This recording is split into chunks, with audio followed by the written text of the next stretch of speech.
Look, I'm going to be completely honest with you.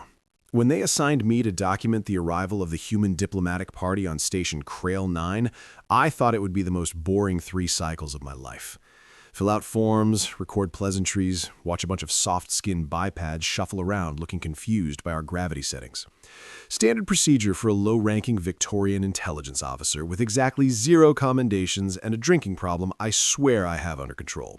Spoiler alert, I was catastrophically wrong. The transport docked at 0600 station time. I remember because I was nursing my 4th cup of Stemcaf, trying to pretend my head wasn't pounding from the night before. My supervisor, a particularly unpleasant Victorian named Gormath, who would breathe like rotting Kellner fruit, was shoving me towards the docking bay. Try not to embarrass the entire intelligence division, he used at me. Just want. The humans came through the airlock in a neat little line. 3 diplomats in fancy clothing, 2 Go guards in light armor. And her name was Kira Vell, 23 standard cycles old according to the manifest. Brown-skinned, dark hair pulled back in some kind of practical knot, average height for a human, which meant she came up to maybe my chest. She wore simple gray clothing, no armor, no visible weapons. She looked like she'd been hired last minute to carry luggage or something equally unimportant. I remember thinking, great, they brought an intern. The head diplomat was a pompous male called Ambassador Marcus Hunt. Tall for a human, silver hair, the kind of voice that suggested he enjoyed hearing himself talk a lot.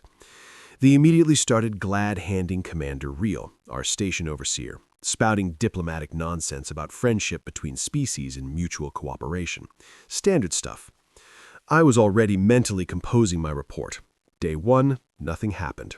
Everyone smiled. End report. Then the alarms went off. Not the standard docking bay alarms, not the someone forgot to pressurize a chamber alarms, the ones that mean someone is actively trying to kill you. The pitch that makes your organs vibrate and your survival instincts scream at you to run. The station's communication system crackled to life. Breach in Sector 7, multiple hostiles, Razorlock war party, all security personnel respond. Oh no, the Razorlocks. Right, I should probably explain them to you. Imagine if someone took a nightmare, gave it 6 limbs, covered it in obsidian black shouldiness plates, added about 400 razor-sharp edges, and then made it really, really angry at the concept of living creatures existing near it. They're raiders, pirates, murderers. They don't negotiate, they don't take prisoners unless they're planning to eat them later, and they definitely don't show up at diplomatic stations unless they're planning to kill everyone and strip the place for parts. The docking bay erupted into chaos, not the fun kind. Commander Greel was shouting orders. The human guards were pulling out their weapons, these primitive projectile launchers they called guns. The diplomats were screaming. Someone activated the emergency bulkhead protocols. And I was standing there like an idiot, still holding my Stincaf, watching the color drain from Gormath's face. "Get them to the secure wing," Brill roared at me. Me? The guy who couldn't even file reports on time? I said intelligently. A Razorlock burst through the northern access corridor. 3 meters of bladed death moving like liquid violence, its compound eyes fixed on our little group. And it made this sound, this tittering, clicking sound that roughly translates to, "Oh good, fresh meat." One of the human guards fired 3 times. The projectiles sparked off the Razorlock's armor plates and did exactly nothing. The creature lunged forward, closed the distance in maybe 2 seconds, and removed the guard's arm with one casual swipe of its bladed forearm. The guard went down screaming, blood everywhere. His partner was backing up, still firing, still accomplishing nothing. The Razorlock clicked again, laughing probably. Ambassador Hunt was yelling something about protocols and proper procedure like that was going to help. Gormath had already run, just straight up bolted for the secondary airlock. Coward. I was frozen. Literally couldn't move, watching this thing advance on us, watching it prepare to turn all of us into decorative meat sculptures. And then Kira Vell moved. I've seen a lot of species in combat.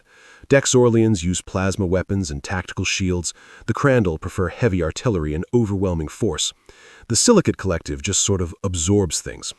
But I had never seen anything move like this human girl move. She was across the bay in 3 steps, not running, gliding, like gravity was a suggestion she chose to mostly ignore.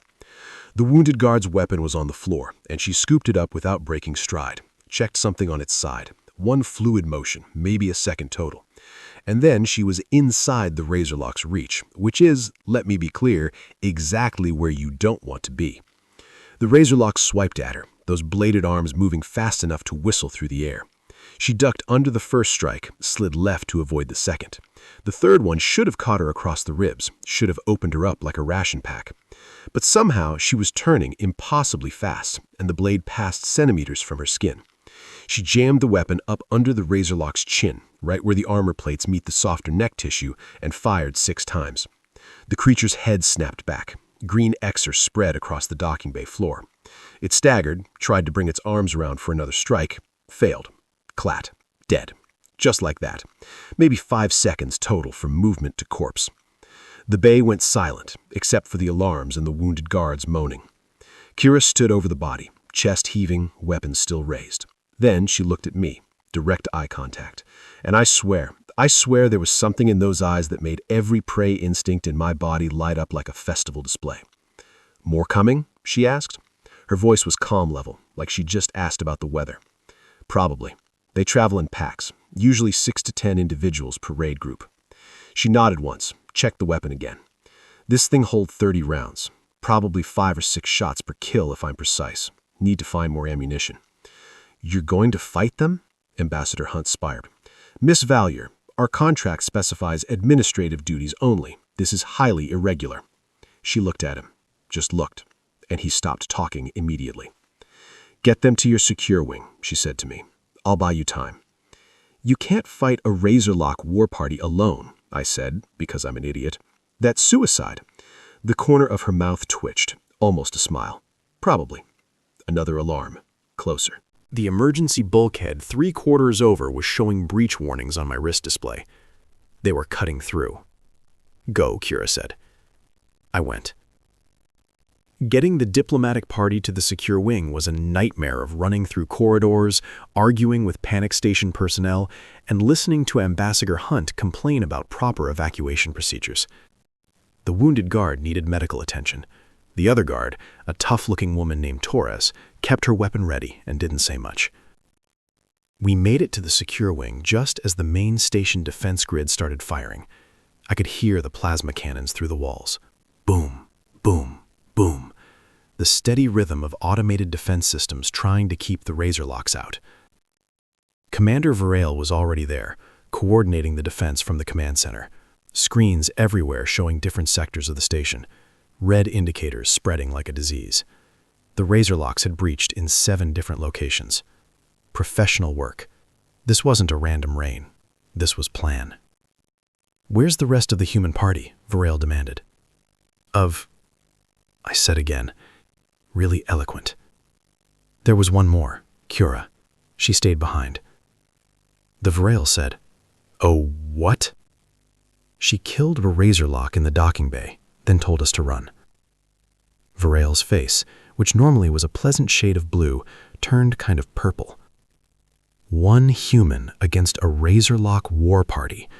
Are all your species suicidal?" "Apparently yes," I offered. Torres spoke up. "Sir, you don't understand. Kira is not regular diplomatic staff." "I can see that," Varel snapped. "No, I mean she's former military, special operations. She's only with this mission because she is transitioning back to civilian life. They thought it would be an easy assignment." That made more sense. Humans had military, I knew that theoretically, but special operations, that usually meant the really dangerous ones, the ones they sent to do the jobs that regular soldiers wouldn't survive. One of the monitors flickered. Camera feed from Corridor 12, near where we'd left Kira. Static. Then them. 3 Razorlocks, moving in formation, checking corners. Professional hunters tracking prey. Then a blur of motion. One of the Razorlocks jerked backward, fell. The other 2 spun around, searching for the threat. Another blur. The second Razorlock's leg crumpled. It went down hard. The third one was twittering, spinning blades out trying to find the enemy. Kira dropped from the ceiling access panel directly onto its back. Wrapped her legs around its thorax. Jammed something, looked like a maintenance tool, into the gap between its head and shoulder plates. levered hard, though there was a crack we could hear through the audio feed. The creature collapsed. She rolled off, picked up one of the fallen Razorlock's bladed arms. I'm not kidding, just snap it off at the joint and hefted it like a weapon. Started moving down the corridor towards Sector 7, toward where the main breach was happening. That's not possible. Breathed one of the Victorian T officers. Razorlocks are apex predators. They don't go down like that. Torres allowed herself a small smile. You've never seen a human hunt. For the next hour, it was surreal. We watched on the monitors. Kira moving through the station like a ghost. Sometimes we'd see her, sometimes just the aftermath. Dead Razorlocks in corridors. Broken ambushes. Traps that the raiders walked into and didn't walk out of. She used station systems against them. Sealed bulkheads to split their groups. Vented atmosphere in non-essential corridors. At one point, she apparently rigged an emergency fire suppression system to spray liquid coolant, which slowed the Razorlocks down enough for station security to catch up and finish them off with plasma fire. She's fighting a guerrilla war, muttered Varel, watching the screens with something like awe, against a species that invented guerrilla warfare. And when station security finally organized a proper defensive line in Sector 9, 10 Victorian soldiers with heavy weapons, backed by automated turrets, held position at a choke point, ready to stop the Razorlock advance. 4 raiders came down the corridor at them, full sprint, death incarnate. Security opened fire. Got 2 of them. The other 2 were going to make it through, going to break the line, going to flood into the station's core systems. Kira appeared behind the Razorlocks, just stepped out of a maintenance shaft behind them. They never saw her coming. She had acquired, and I am still not sure how, a plasma cutter from somewhere, the kind maintenance uses to cut through bulkheads. She cut through a Razorlock instead. Then the other one. Both down before they could turn around, before they could even register the thread. She nodded at the security team and kept moving. By hour 2, the Razorlocks were retreating. Actually retreating. Not because our security had beaten them, not because their raid had failed. Because they were being hunted by one unarmed human female who apparently decided she was personally offended by their existence. The last group of raiders tried to make it back to their breaching pod. Kira was there first, did something to the pod's external locks, sealed them in. They were trapped between her and station security. It wasn't a fight. It was an execution. When the final all-clear sounded, the station had lost 12 personnel, 17 wounded. Could have been hundreds. Would have been without her. They found Kira in Corridor 23, sitting against a wall covered in green ochre and her own blood from a dozen minor cuts. The makeshift weapon, that severed Razorlock arm, lay next to her. She was drinking from a water bottle someone had dropped during the evacuate. Torres and I went to get her. Ambassador Hunt was busy filing formal complaints or something equally useless. "You all right?" asked. Kira looked up, smiled, a real smile this time. "Yeah, a little tired. Your station's layout is confusing." "You just killed, what, 16 Razorlocks?" I said. She considered. 19. 3 in the initial breach, then others in groups of 2 or 3. Lost count after 12. 19.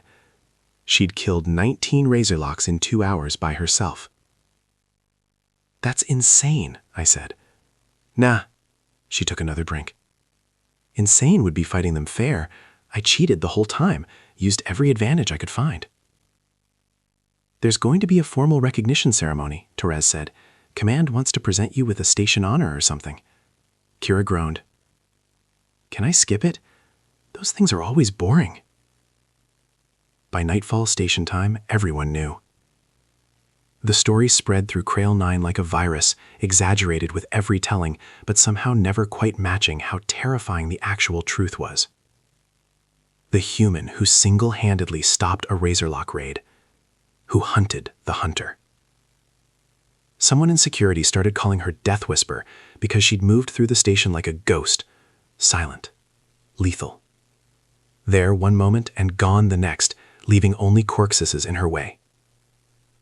The name stuck. I filed my report that night, Longest report I'd ever written. Most honest, too.